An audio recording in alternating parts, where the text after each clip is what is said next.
Au moment même où nous exprimons devant vous, la situation s'est profondément dégradée aux abords de l'aéroport militaire. Et je veux ici saluer une fois encore l'engagement de nos équipes qui font le maximum pour pouvoir conduire à bien le travail dans lequel nous nous sommes engagés, celui de la solidarité internationale, du droit humanitaire et de la protection de nos ressortissants, des ressortissants de tous les pays amis, mais également de tous les Afghans et de toutes les Afghanes qui doivent être protégés en raison de ce qu'ils sont ou des combats qu'ils mènent. Depuis plusieurs jours, la France, avec d'autres alliés, fait le maximum dans cette situation. Nous continuerons de le faire aussi longtemps que les conditions seront remplies sur le site de l'aéroport. Et au moment où je vous parle, nous sommes confrontés à cette situation extrêmement tendue qui nous conduit évidemment à nous coordonner avec nos alliés américains, mais à appeler chacune et chacun à la plus grande prudence dans un contexte que nous ne maîtrisons pas, nous le savons. Néanmoins, je tiens ici à redire que c'est l'honneur de la France depuis le début de procéder à ces évacuations, de protéger, et nous continuerons de le faire. Les dernières heures ont été extrêmement difficiles et j'ai une pensée pour nos équipes, une pensée aussi pour toutes les familles et pour toutes celles et ceux qui sont en train d'essayer de protéger leur vie et de quitter le pays, alors même que plusieurs explosions aux abords de l'aéroport sont survenues dans les dernières minutes et les dernières heures. Sur le sujet de l'Afghanistan, nous avons évidemment une coordination très étroite. Nous l'avons sur le terrain humanitaire et nous avons pu mener des opérations qui ont permis de ramener des ressortissants irlandais. Nous avons une coopération étroite aussi pour gérer les sujets qui seront à venir, en particulier les sujets migratoires ou sécuritaires. Et nous avons une coopération étroite au sein du Conseil de sécurité des Nations Unies, car nous aurons à définir dans les prochains jours et prochaines semaines, évidemment, le mandat des Nations Unies dans le nouveau contexte afghan. Et nos deux pays, dans ce cénacle, auront une coordination étroite. Au-delà de la question afghane qui va imposer pour l'ensemble des Européens de profondément tirer les conclusions géopolitiques de cette situation et de renforcer cette autonomie stratégique qui est devenue existentielle pour l'Europe, nous avons évoqué plusieurs grands dossiers européens du moment. Taoiseach les a parfaitement résumés, je ne serai pas plus long, mais notre engagement climatique essentiel sur la base de la proposition faite par la Commission européenne à l'été dernier. Et donc nous allons travailler ardemment pour pouvoir, plus vite possible, faire déboucher les premiers textes et la présidence française de l'Union européenne doit permettre de faire avancer plusieurs des mécanismes inclus dans cette stratégie. Ensuite, la poursuite de la lutte contre la pandémie. Et sur ce volet, avec le Taoiseach, nous avons aussi un travail commun. L'Europe nous permet de vacciner nos populations. Je veux saluer vraiment les résultats remarquables sur le plan de la politique vaccinale de votre pays. Et nous continuons d'avancer ensemble, à la fois pour mieux protéger nos populations, mais aussi pour porter une politique de solidarité dans le cadre d'Acte A, à laquelle nous tenons beaucoup. Troisièmement, la relance économique. Nous avons parlé évidemment du contexte macroéconomique qui suppose de continuer à accompagner l'innovation, l'offre industrielle, comme nous le faisons dans nos pays. Voilà, vous avez entendu le chef de l'État, qu'on retournera écouter ce qu'il dit. Il va y avoir des questions, évidemment, dans cette conférence de presse, donc il sera interrogé. On a bien senti, Valérie Nataf, qu'il était mis au courant en même temps que nous. Évidemment, il ne peut pas le savoir avant que ça se passe, mais enfin, il découvrait un petit peu l'information, Emmanuel Macron. Moi, je remarque une extrême prudence dans les mots utilisés, en sachant que, vu ce qui s'est passé et vu le peu d'informations que nous avons, même si l'ambassadeur de France à Kaboul, David Martinon, a beaucoup communiqué, autant que faire se peut. D'abord pour rassurer les familles, parce qu'il n'y a aucun Français parmi les victimes éventuelles. Il y a des victimes. Il y a des victimes. Ce que dit le Pentagone. Mais il n'y a aucun Français, ni diplomate, ni policier, ni soldat. Donc voilà pour la première information et la plus importante de notre point de vue. La deuxième chose, c'est que le président de la République a utilisé beaucoup de périphrases au début de son intervention, en parlant d'une situation profondément dégradée, d'une situation extrêmement tendue, pour finir par dire qu'il y avait eu plusieurs explosions, ce qui est en soi une information, parce qu'on avait la confirmation d'une explosion à l'aéroport de Kaboul, je parle sous votre contrôle, Magali, mais que des médias locaux ou des médias étrangers présents à l'aéroport insistent pour dire qu'il y a eu une deuxième explosion, ce qui signe d'une certaine manière un attentat de Daesh. Oui, a priori, c'est ça. Une deuxième explosion, probablement dans un hôtel qui est juste à côté de l'aéroport, qui s'appelle l'hôtel Barons, qui est l'un des plus prestigieux de Kaboul. Et c'est là qu'aurait lieu une autre déflagration suivie de tirs. Voilà ce qu'on peut lire en ce moment. Voilà les premières informations qu'on a, avec en plus donc cette explosion à la porte principale de l'aéroport, là où on voit ces scènes depuis plusieurs jours maintenant d'Afghans qui sont candidats au départ et qui se massent devant ces grilles dans cette cohue considérable. On va préciser, Magali, que les équipes diplomatiques françaises sont mises à l'abri. David Martineau, il ne tweete pas depuis l'aéroport, là, évidemment. Ils sont dans des zones protégées, absolument, parce que notre ambassade, elle a été fermée mi-août quand les talibans ont pris la ville. Et à ce moment-là, le personnel de l'ambassade de France s'est replié à l'intérieur de l'aéroport, dans cette enceinte qui est protégée donc, par les 6000 militaires américains. Zad, on a entendu le chef de l'État il y a un instant, et je disais, on voyait que les informations arrivaient évidemment au compte-gouttes. Il est très important de donner des informations qui sont vérifiées, bien entendu. Il a eu un mot pour nos équipes, a-t-il dit, c'est-à-dire nos équipes évidemment de consulaires, mais aussi nos équipes militaires et leurs familles, et puis tous ces Afghans candidats à l'exil et qui, maintenant il faut se le dire, tout le monde ne pourra pas partir, et tous ceux qui auraient pu y prétendre ne partiront pas. Non, c'est une certitude là-dessus. Quand le réalisme rencontre l'idéalisme, ça donne la diplomatie. C'est qu'on a des principes et ensuite il faut faire avec la réalité de la situation. Je retiens une de ces phrases qu'il a dites à propos du contexte. Il a dit contexte que nous ne maîtrisons pas. Ouais. Et finalement, c'est ça aujourd'hui la situation en Afghanistan, c'est qu'il y avait un retrait qui était annoncé. Il a été fait c'est ce que beaucoup d'observateurs internationaux disent, une critique de ce retrait, il a été fait trop vite. Et aujourd'hui, c'est vrai, l'Afghanistan, c'est au jour le jour même, à l'heure.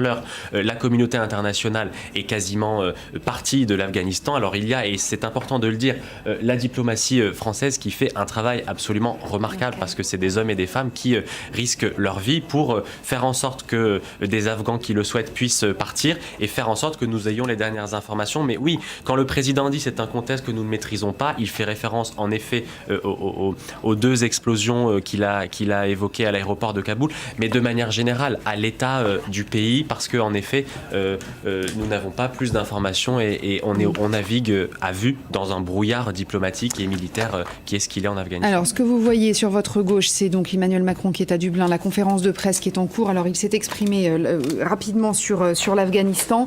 Il sera interrogé ensuite par les journalistes, évidemment, Emmanuel Macron, donc on y reviendra et on entendra tout cela.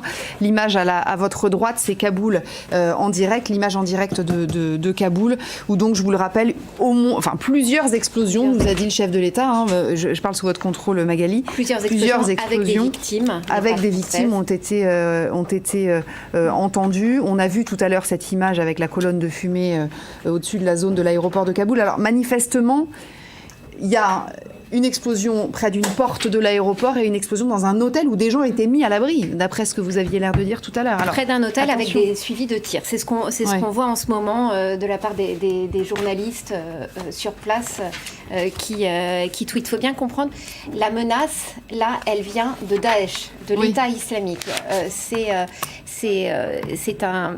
L'État islamique en Afghanistan est opposé aux talibans, à Al-Qaïda. Il y a une vraie concurrence entre ces groupes sunnites radicaux, et Daesh est bien décidé à entraver, à empêcher les dernières évacuations sur place, d'où cette menace, d'où ces attentats, et cette menace qui devenait de plus en plus qui était pressante, imminente, et on l'entendait. On l'entendait de la part de...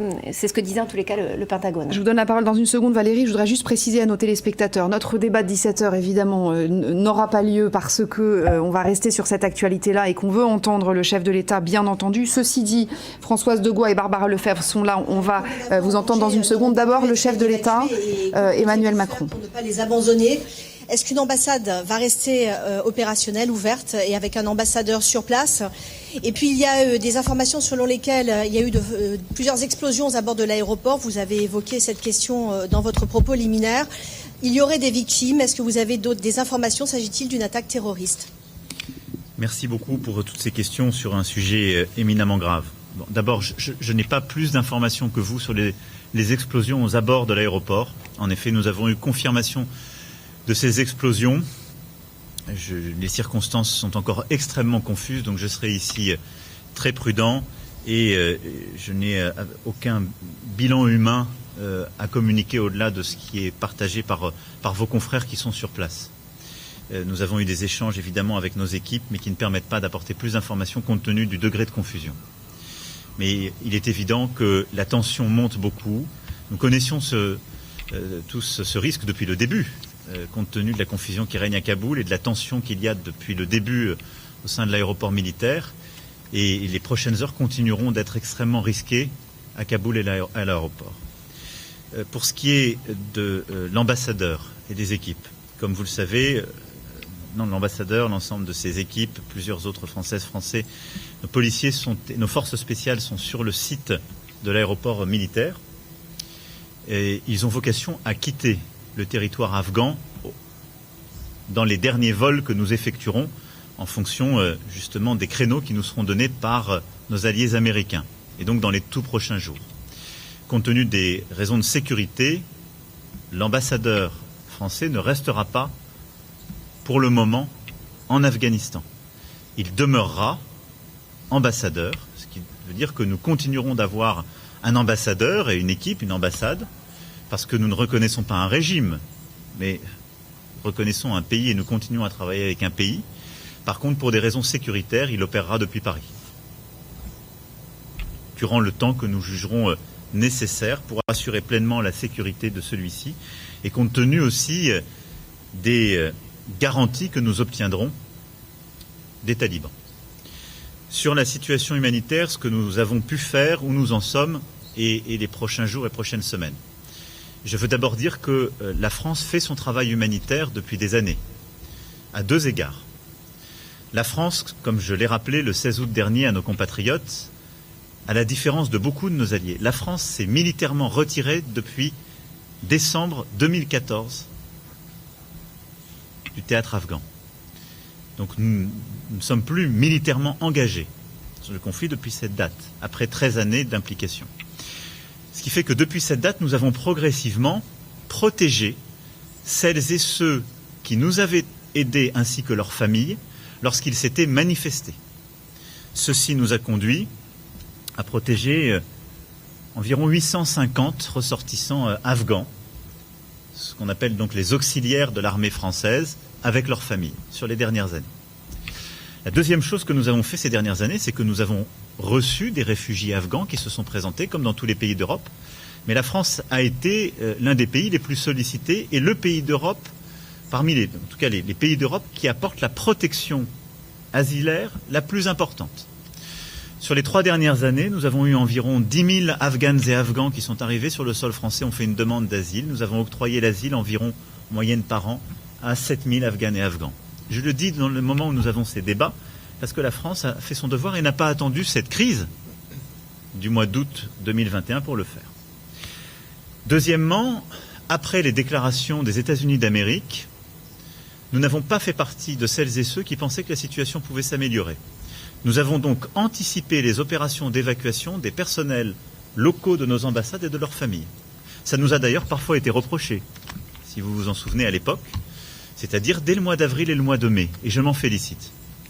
La France a donc à ce moment-là rapatrié pour leur sécurité environ 630 Afghanes et Afghans pour les mettre en sécurité sur le sol français. Nous avons eu raison de le faire.